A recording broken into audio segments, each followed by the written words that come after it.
Welcome to Let's Bet, the show for folks who love betting on sports but hate losing money.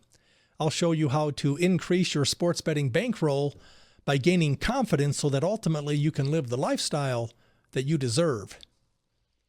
I'm your host, Scott Pritchard, professional full-time sports bettor for 31 years, founder of Pritchard'sPicks.com, home of Pritchard's Pick of the Day.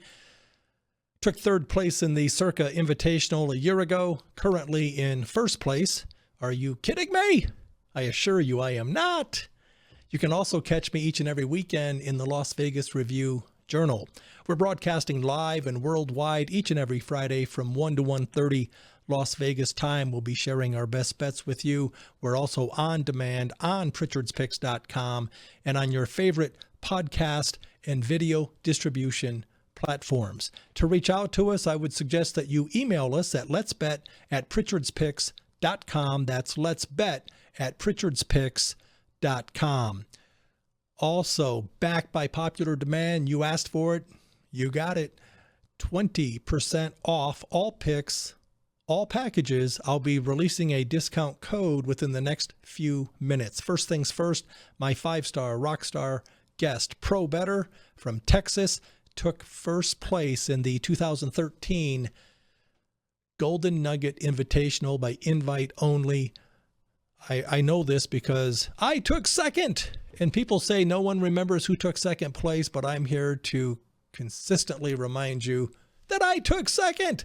But this is about my guest, Paul Stone, pro bettor, Texas, first place winner in the Golden Nugget Invitational. Paul, welcome to the show, my friend.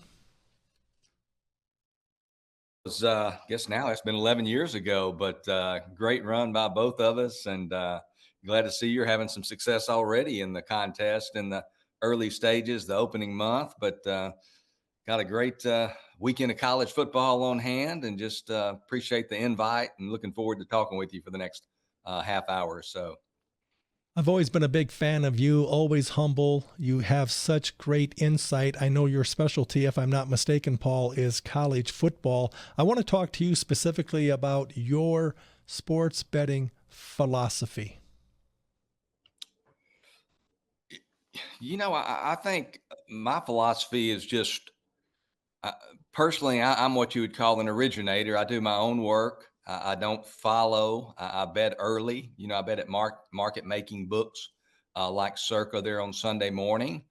Try to get the best number. I'm a huge proponent. I know it can be a little bit of a a conversational point for some sports bettors, the significance of closing line value, but I think it's critical. You know, you might not win in the long run if you have closing line value more often than not, but if you consistently don't have closing line value over the long haul, you're certain to lose, in my opinion. So that's kind of my philosophy. I bet early, try to get the best number, and kind of take it from there. You mentioned that you like to bet early. I've often said that ultimately, from a value sports betting perspective, that you want to be on the move early or against it late. Can you explain to me specifically what the advantages are to betting early and often? Well, I think, I kind of relate it sometimes, Scott, to like, not that I would be at one of these things, but when they have uh, maybe at Best Buy is probably not the right store, but, some of these Thanksgiving, I guess, Black Friday sales where they open up at midnight would be a good example. And you've got thousands of shoppers, there at the door, and hopefully nobody gets hurt storming in the doors. But to have the first pick, to have the first dibs, to go to that, get that audio equipment you want, or whatever it is you're looking for.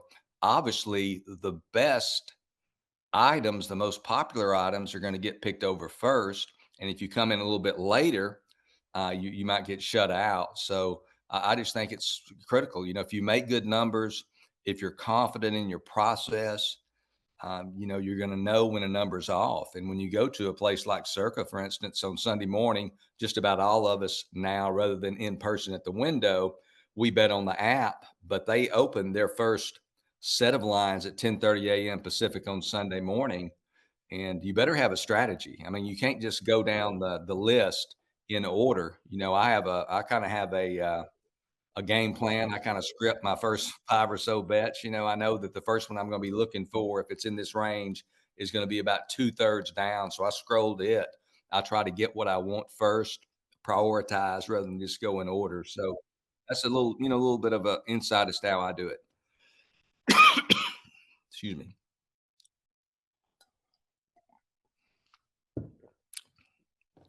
What would you say are some of the sports betting frustrations that you deal with on a day in, day out basis? I mean, I have a long laundry list, but I want to hear yours. What frustrates you most, Paul, when it comes to sports betting?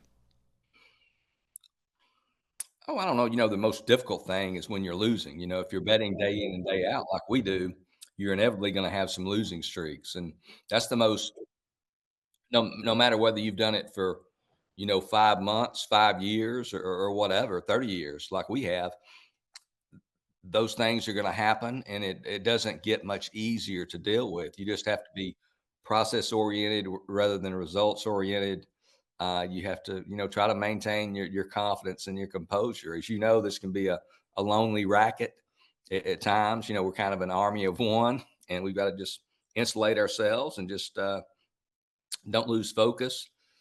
Don't try to, overbet and things like that, because it might not stop for a while, and just play yourself out of it and then get going and hopefully get on a positive streak somewhere not too far down the road. But that's probably the most disappointing thing, or the biggest frustration. Sometimes, certainly, I think all sports bettors in today's sports betting landscape, with the legalization of sports betting that came about several years back with the repeal of PASPA, we have sports betting now, I guess, in about 35 or so states. So you get a lot of operators who are, in my opinion, taking advantage of novice players and, setting them up for failure. And from my perspective, the frustration is the lack of clear rules in some cases. I think we all talk about the fact that most sports books don't have stated limits how much you can bet. Some people can bet this amount. Other people maybe can't hardly bet anything. So I wish there was some continuity, some consistency across the board, where a sports book was forced to say, hey, these are our rules. And if you want to bet here, we'll take care of you. And if not, you can go elsewhere. But, that would be another frustration, just the lack of transparency with some sports books that's kind of been accepted in the industry for the last, 3 or 4 decades. It's just kind of the way it is. And a lot of those guys are just so um, woven into the fabric that they don't think that there's anything wrong with it. They just think, hey, you just deal with it on the other side of the counter. And hopefully with some of the uh, conversations that are going on out there with some people that are trying to organize kind of an advocacy group for sports bettors, that will get some of these people to the table, and they'll maybe agree to make some adjustments in some of their rules, and know what limits are and so forth. Very interesting that you mentioned a number of your specific frustrations, because just from the top of the surface, I can relate to each and every frustration you're talking about. I guess the one that never gets old, or consistently gets old, is being limited, or having 30% of my bets flat out rejected, or being told you can only come to the bet window once a day, which defeats the purpose, because so much of what I do involves second half betting. But again, that's not going to go away. Respectfully, it's probably going to get worse before it gets better. I do want to talk to you specifically, Paul, about maybe mistakes that you made in the past when you first started sports betting, and or why you think most people that do bet on sports ultimately lose. What are the mistakes that they're making? I think first of all, the biggest advantage that a sports bettor has when they step into a sports book to make a bet is selectivity. You have the option of what you're going to bet on and not bet on. And I think that's also can be the biggest albatross or obstruction, if you will, selectivity, because I think most of us are probably going to overbet. I think it's important to be more selective. I think we have, especially in our early stages as a sports bettor, I think we have unrealistic expectations. We don't have either the bankroll or the discipline to sustain long-term success, if you will. A lot of people come in and they want to know how much can I make? And that's a crazy question. A sports bettor who really wants to get better and learn the industry and how to be successful is going to say, what are the things I need to do to improve my process? They're not going to be asking about the bottom line. And I think a lot of people come into sports betting thinking they're going to make the big hit. And I like to use the boxing analogy back in the heyday in my lifetime anyway of boxing that I can remember, late 70s into the 80s and so forth. You had Mike Tyson, who started his professional career, I think, in 1985. And he was a one punch knockout artist.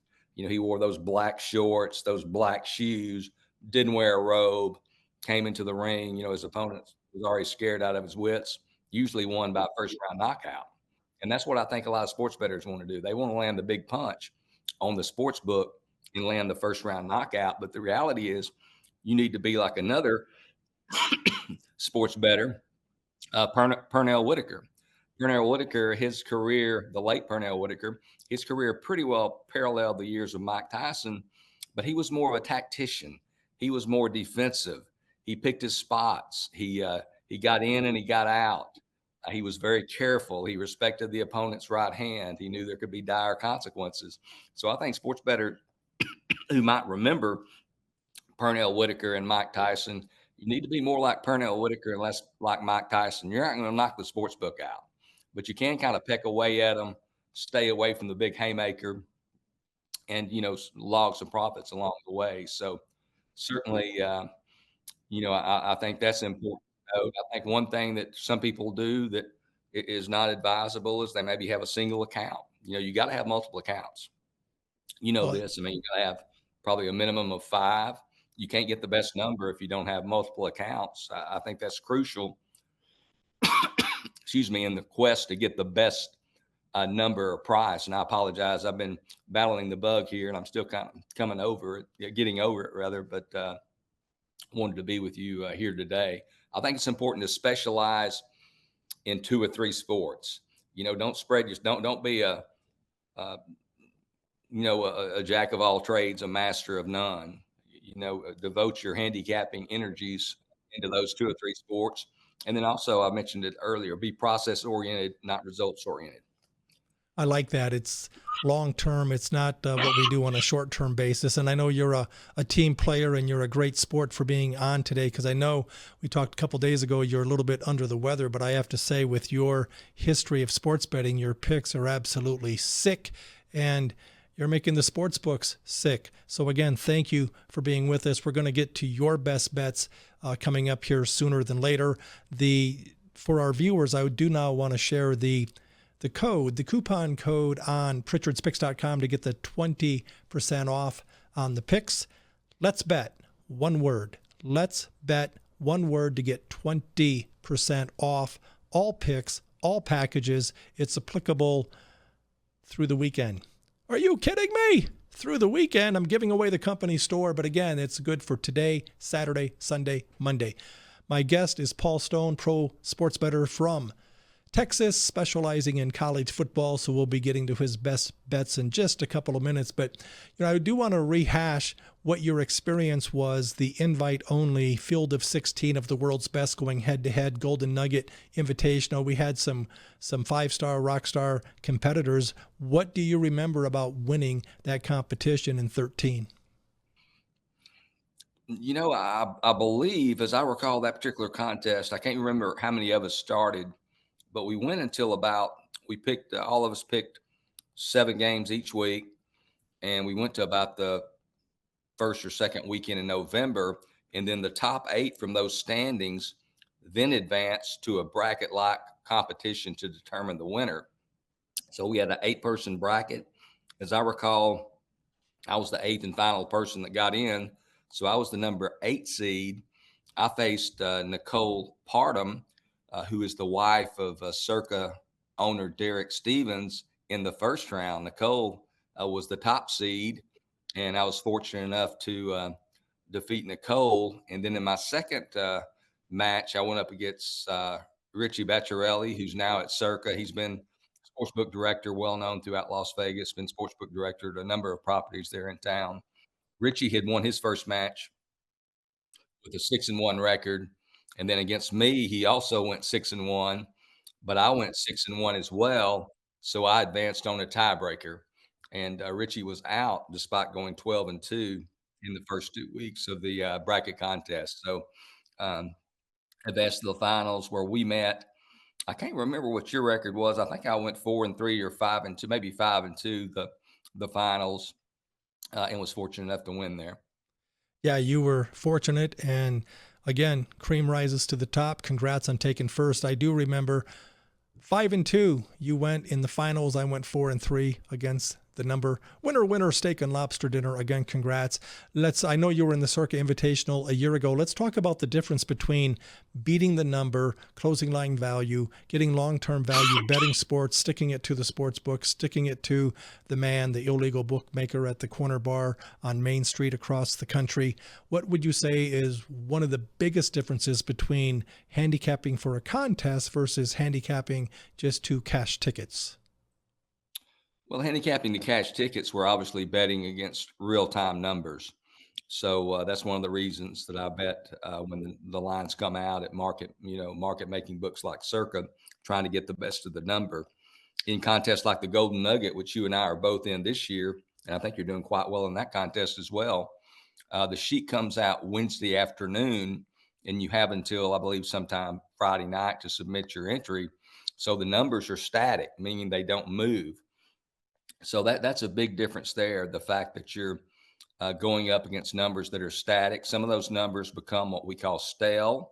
So you might have a team that is getting, let's say, +7. But now when it's getting time to submit your close to the deadline to submit picks, now they're +4. They're +4. They've taken a lot of money. There's a three-way swing. Some contest players are certainly going to take that stale number, that more favorable number, contest number of +7, rather than the real time number of +4. So in contest, I think it's critical if you have the capital and the contest allows it to have multiple entries. I have 3 entries in the Golden Nugget contest. Some players will come out and maybe the first few weeks, they'll make all 7 selections on all 3 entries. I don't do it that way. I want to give myself a number of opportunities. So I'll do one entry. I might call it the ugly dog entry, and I might do all dogs. Another entry might be, hey, these are my 7 best plays at these numbers. These are the 7 that I like the most. And then the third one might be a combination of the 2. And, it's certainly a bonus if you have more than one contest entry in contention as you come down the stretch. That gives you a lot of leverage and things you can play with there. But there's more strategy involved in the contest scenario. You also, if you have the lead going into say the last week, you're probably only going to be up a game. But how do you approach it? Do you think the person who's closest to you that has the best chance to overcome your advantage, are they going to take some of the stale numbers, all the stale numbers, or are they probably going to say, hey, if I do that, I'm not going to be able to overtake him. I'm not going to play any of the stale numbers. How do you approach it? So it's kind of cat and mouse, and a lot of strategy, really fun, but it definitely is a different exercise than day-to-day sports betting. In fairness to our viewers, I do want to let you know that we accidentally put up a graphic stating that the coupon code is football. Ignore that. Go with what I'm telling you. It's Let's Bet. It's one word. Let's Bet will get you the 20% off on all picks and all packages. That includes Pritchard's Pick of the Day, the recurring charges if you want to do the daily, weekly, monthly, seasonal, or annual. And you're not going to find a better deal anywhere. Now, I want to ask you, before we get to your best bets this weekend, Paul, what would you say are the top 1 to 3 skills that separate you from your competition, or what separates a professional, long-term winning sports bettor to Joe the plumber from Topeka? I think one of the things I have, and I'm always improving it because you never perfect it, but discipline. You have to be disciplined. You can't be, the guys who are successful at this long term, they're not going to be out, driving convertibles and smoking cigars with a blonde on both arms. That's the way it's kind of depicted, but that's really not the way it is. You're going to be spending a lot of time doing mundane tasks, checking weather, going over statistical data, watching the screen, trying to find the best number, things like that. So there's that discipline, persistence. I'm a balanced person. I'm married. I have interest, although during this time of the year, much of my time is spent towards handicapping college football and soon also college basketball. But I do have activities and things that I do. I work out basically every day, like to travel, like craft beer. I have other interests. I have some balance to my life. You have to be obviously confident. You can't. I kind of equated. I like to use the golf analogy. You're on a hole. It's a little bit of a dog leg right.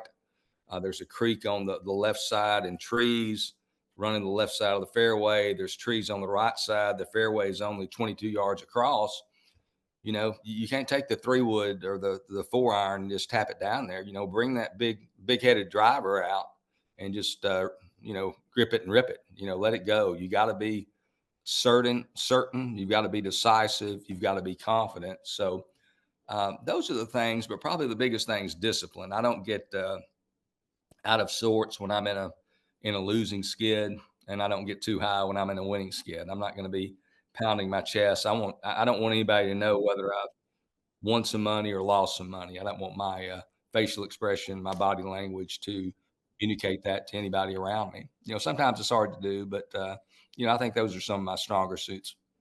Well said. You touched on discipline. I've often said that they play the Star Spangled Banner each and every day. I generally have action each and every day. There's no need, if you lose 2, 3, 4, 5 games in a row, no need to press. Money management, another key skill, but to your point, discipline. Pick your spots, spot your picks, and never pick your nose. Before we come back, we're going to get the best bets from Paul Stone, pro bettor from Texas, specializing in college football, winner of the 2013 Golden Nugget Invitational, and we'll come back with my best bet as well. We'll be right back. I am Chip Chirimbus, Las Vegas Hilton World Champion Handicapper, and I was just a guest of Scott Pritchard. Watch, let's bet. My good buddy Chip Chirimbus on the show last week, world class and kicking ass. That was then, this is now. We're talking to Paul Stone, another pro bettor based out of Texas, specializing in college football. Friendly reminder, forget the graphic from earlier. It was a one-and-done mistake. The coupon code for 20% off is Let's Bet. One word, Let's Bet. 20% off all plays and picks. It's applicable through Monday. Paul, your best bets for the weekend, my friend. All righty. Well, I'll give you a few here. Go with 3. And this one thing that concerns me a little bit about this bet, but I just think there's a huge disparity between these two service academies. But the thing that kind of concerns me, Scott, is the fact that in the preseason, in this game to be played in Colorado Springs on Saturday between Navy and Air Force, in the preseason, Air Force would have been about a 10-point home favorite. Now, as we get to the first Saturday in October, they're around a 10-point underdog.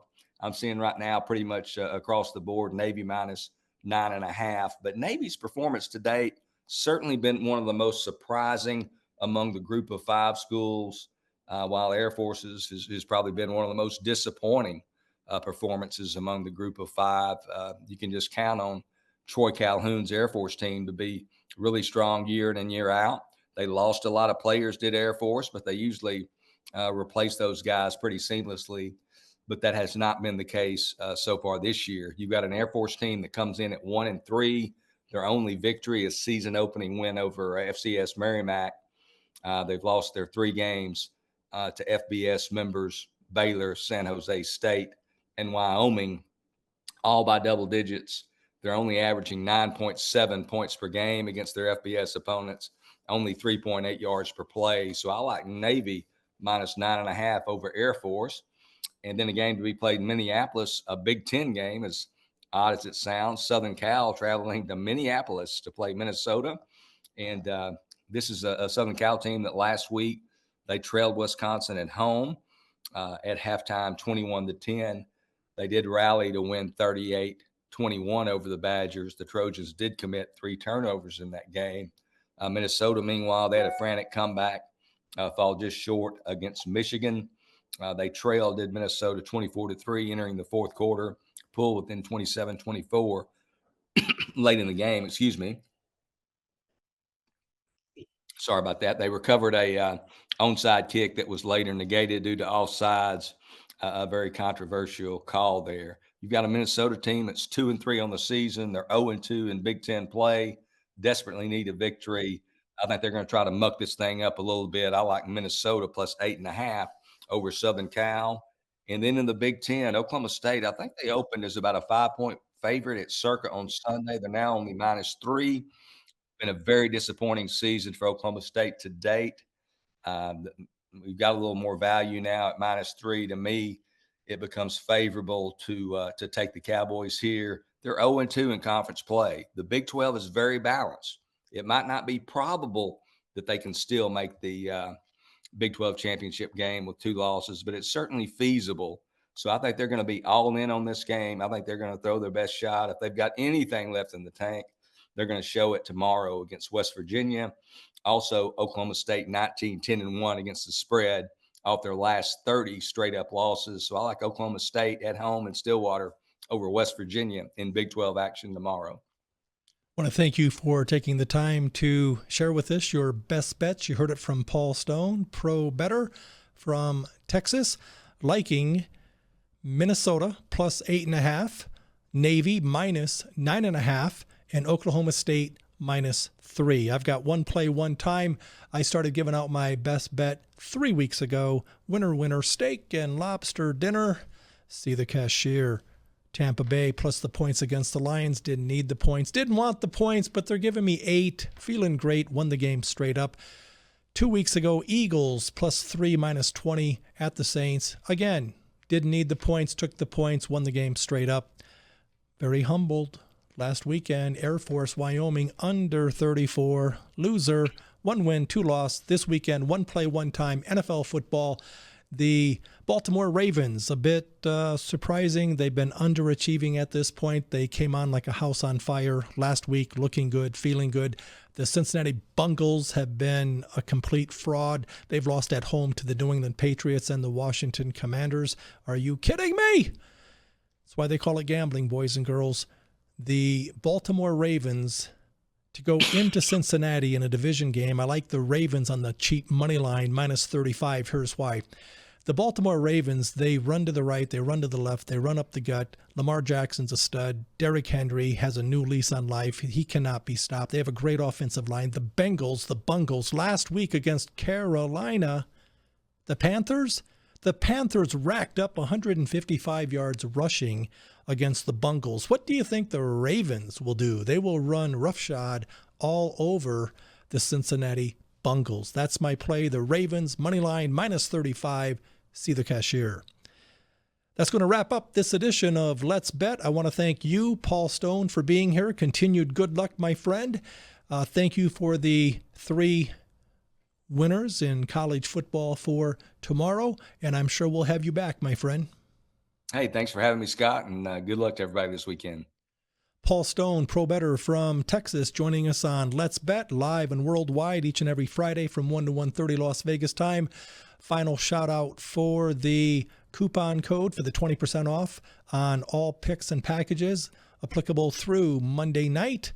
Let's Bet. It's one word, let's bet. Take full advantage. To reach out to us, simply email us at letsbet@pritchardspicks.com. That's letsbet@pritchardspicks.com. Be sure and check out Pritchard's Pick of the Day each and every day. One low fee, more plays, more content, one low fee. Tune in next week. Back by popular demand, a recurring guest for the second time this season. Chris Piper won $6 million in the Survivor competition at Circa a few short years ago. He tied for first with 4 others, so he only netted a measly $1.2 million. But we're going to talk about the Circa Survivor as they started with 14,200 entries, and they're down to around 300 to 500. For Paul Stone, my name is Scott Pritchard, professional full-time sports bettor, Las Vegas. Thank you for tuning in. Until next weekend, See the cashier.